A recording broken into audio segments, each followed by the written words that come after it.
Assalamualaikum warahmatullahi wabarakatuh. Salam sejahtera bagi kita semua. Baiklah, pada kesempatan kali ini, kami dari kelompok 4 akan mempresentasikan hasil kerja dari kelompok kami, yaitu materinya adalah komponen-komponen kurikulum. Nah, sebelumnya kami akan perkenalkan nama-nama dari anggota kelompok kami, yaitu saya sendiri Muhammad Subhan, kemudian Jeremia DJ Manalu, kemudian Robi Ahda Pratama, dan Sherly Andila. Baiklah, untuk penjelasan pertama dari materi kami akan dijelaskan oleh Jeremia Manalu. Kepada Jeremia dipersilahkan.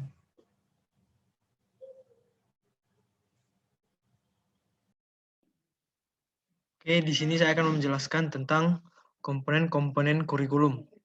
Kurikulum memiliki 5 komponen utama, yaitu yang pertama tujuan, 2 materi, ketiga strategi pembelajaran, keempat organisasi kurikulum, dan yang kelima yaitu evaluasi.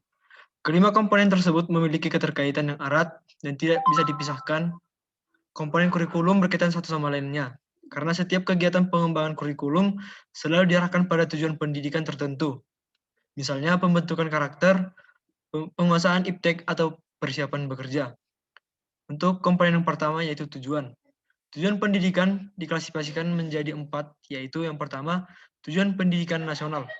Tujuan pendidikan nasional adalah tujuan yang bersifat paling umum dan merupakan sasaran yang harus dijadikan pedoman oleh setiap usaha pendidikan. Tujuan pendidikan umum biasanya dirumuskan dalam bentuk perilaku yang ideal sesuai dengan pandangan hidup dan filsafat suatu bangsa yang dirumuskan oleh pemerintah dalam bentuk undang-undang. Yang kedua, tujuan institusional. Tujuan institusional adalah tujuan yang harus dicapai oleh setiap lembaga pendidikan. Tujuan institusional merupakan tujuan antara untuk mencapai tujuan umum yang dirumuskan dalam bentuk kompetensi lulusan setiap jenjang pendidikan. Misalnya standar kompetensi pendidikan dasar, menengah, kejuruan, dan jenjang pendidikan tinggi. Yang ketiga ada tujuan kurikuler. Tujuan kurikuler adalah tujuan yang harus dicapai oleh setiap bidang studi atau mata pelajaran. Tujuan kurikuler juga pada dasarnya merupakan tujuan antara untuk mencapai tujuan lembaga pendidikan. Yang keempat, tujuan instruksional atau tujuan pembelajaran. Tujuan pembelajaran yang merupakan bagian dari tujuan kurikuler dapat didefinisikan sebagai kemampuan yang harus dimiliki oleh anak didik setelah mereka mempelajari bahasan tertentu dalam bidang studi tertentu dalam satu kali pertemuan. Bentuk perilaku sebagai tujuan yang harus dirumuskan dapat digolongkan ke dalam 3 klasifikasi atau 3 domain bidang, yaitu 1, domain kognitif, yang kedua, domain afektif, yang ketiga, domain psikomotor. Untuk materi selanjutnya akan dijelaskan oleh Saudara Subhan. Baiklah, terima kasih kepada Jeremia. Nah, selanjutnya yaitu ada komponen isi atau materi pelajaran. Isi kurikulum merupakan komponen yang berhubungan dengan pengalaman belajar yang harus dimiliki oleh siswa.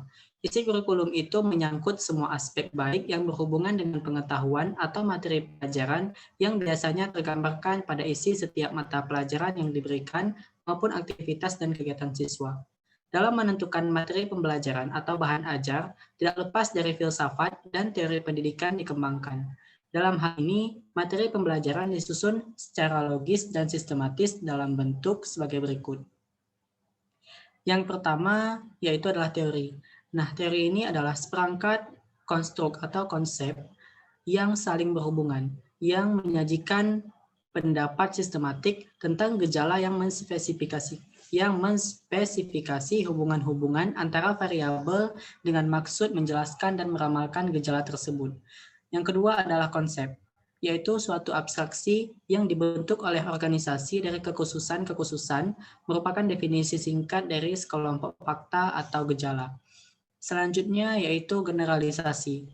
Nah, generalisasi ini adalah kesimpulan umum berdasarkan hal-hal yang khusus, bersumber dari analisis, pendapat, atau pembuktian dalam penelitian.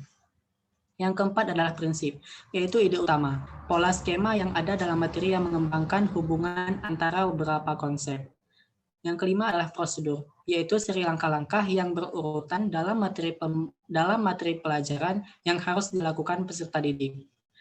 Selanjutnya yang keenam adalah fakta. Fakta, yaitu sejumlah informasi khusus dalam materi yang dianggap penting, terdiri dari terminologi, orang, dan tempat, serta kejadian. Yang ketujuh adalah istilah, yaitu kata-kata pembendaharaan yang baru dan khusus yang diperkenalkan dalam materi. Selanjutnya yang kedelapan adalah contoh atau ilustrasi, yaitu hal atau tindakan atau proses yang bertujuan untuk memperjelas suatu uraian atau pendapat.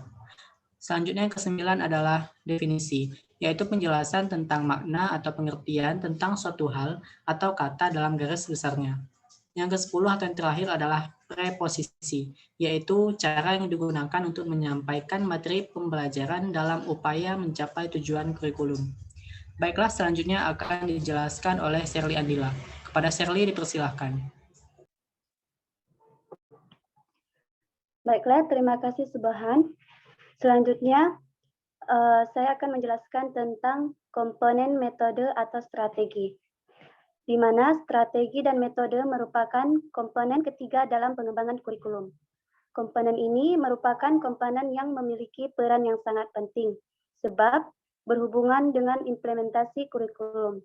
Pertama, strategi pembelajaran merupakan rencana tindakan atau rangkaian tindakan, termasuk penggunaan metode dan pemanfaatan sebagai sumber daya atau kekuatan dalam pembelajaran.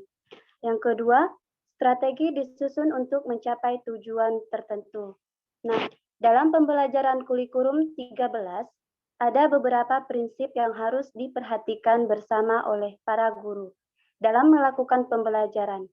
Di antaranya yang pertama ada berpusat pada peserta didik. Yang kedua, mengembangkan kreativitas peserta didik. Yang ketiga, menciptakan kondisi menyenangkan dan menentang. Yang keempat ada memuatkan nilai etika, estetika, logika, dan kinestik. Dan yang terakhir ada menyediakan pengalaman belajar yang beragam melalui penerapan berbagai strategi dan metode pembelajaran yang menyenangkan, kontekstual, efektif, efisien, dan bermakna. Nah, materi selanjutnya dijelaskan oleh Robi. Baik, terima kasih kepada Sherly Andila. Baiklah, materi selanjutnya yaitu yang keempat, tentang organisasi kurikulum. Jadi, menurut para ahli atau peneliti, paling tidak terdapat 6 ragam pengorganisasian kurikulum, yaitu yang pertama, mata pelajaran terpisah atau isolated subject. Kurikulum terdiri dari sejumlah mata pelajaran yang terpisah-pisah, yang diajarkan sendiri-sendiri tanpa ada hubungan dengan mata pelajaran lainnya. Masing-masing diberikan pada waktu tertentu dan tidak mempertimbangkan minat, kebutuhan, dan kemampuan peserta didik. Semua materi diberikan sama. Terus yang kedua yaitu mata pelajaran berkolarisasi. Korelisasi diadakan sebagai upaya untuk mengurangi kelemahan-kelemahan sebagai akibat pemisahan mata pelajaran.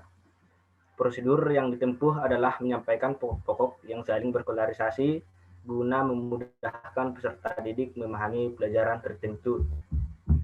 Terus yang ketiga yaitu bidang studi atau broad field, yaitu organisasi kurikulum yang berupa pengumpulan beberapa mata pelajaran yang sejenis serta memiliki ciri-ciri yang sama dan dikorelisasikan atau difungsikan dalam suatu bidang pengajaran. Terus yang keempat yaitu program yang berpusat pada anak atau child-centered, yaitu program kurikulum yang menitikberatkan pada kegiatan-kegiatan peserta didik, bukan pada mata pelajaran. Terus yang berikutnya yaitu inti masalah atau core program, yaitu suatu program-program berupa unit-unit masalah, di mana masalah-masalah diambil dari suatu mata pelajaran tertentu, dan mata pelajaran lainnya diberikan melalui kegiatan-kegiatan belajar dalam upaya memecahkan masalahnya. Mata pelajaran yang menjadi pisau analisisnya diberikan secara terintegrasi. Terus yang berikutnya yaitu elektrik program, yaitu suatu program yang mencari keseimbangan antara organisasi kurikulum yang terpusat pada mata pelajaran dan peserta didik. Baiklah, yang berikutnya yaitu yang kelima, komponen evaluasi. Jadi evaluasi merupakan salah satu komponen kurikulum, Dalam pengertian terbatas, evaluasi kurikulum dimaksudkan untuk memeriksa tingkat ketercapaian tujuan pendidikan yang ingin diwujudkan melalui kurikulum yang bersangkutan. Nah, komponen evaluasi ini terbagi menjadi 3 dimensi, yaitu dimensi pertama terdiri dari formatif dan sumatif, terus yang dimensi kedua terdiri dari proses dan produk, dan terusnya dimensi ketiga di mana operasi keseluruhan proses kurikulum atau hasil belajar dari siswa. Baiklah, selanjutnya saya berikan kepada Muhammad Subhan. Baiklah, terima kasih kepada Robi Ada Pratama. Nah, baiklah, jadi kesimpulan dari materi kami tentang komponen-komponen kurikulum, maka kesimpulannya yaitu kurikulum memiliki 5 komponen utama, yaitu tujuan, materi, strategi pembelajaran, kemudian organisasi kurikulum, dan evaluasi. Nah, kelima komponen ini memiliki keterkaitan yang erat dan tidak dapat dipisahkan. Nah, kemudian supaya tercapainya tujuan tersebut diperlukan isi atau materi yang relevan dengan tujuan sebelumnya. Nah, selanjutnya sebagai bahan materi tersebut disampaikan pada peserta didik dengan jangka waktu dan metode tertentu. Nah, baiklah. Terima kasih kepada teman-teman yang telah menjelaskan materi kita pada hari ini. Nah, sekianlah presentasi dari kelompok kami. Kami mohon maaf apabila masih banyak kekurangan. Kami akhiri. Wabillahi taufiq wal hidayah. Assalamualaikum warahmatullahi wabarakatuh.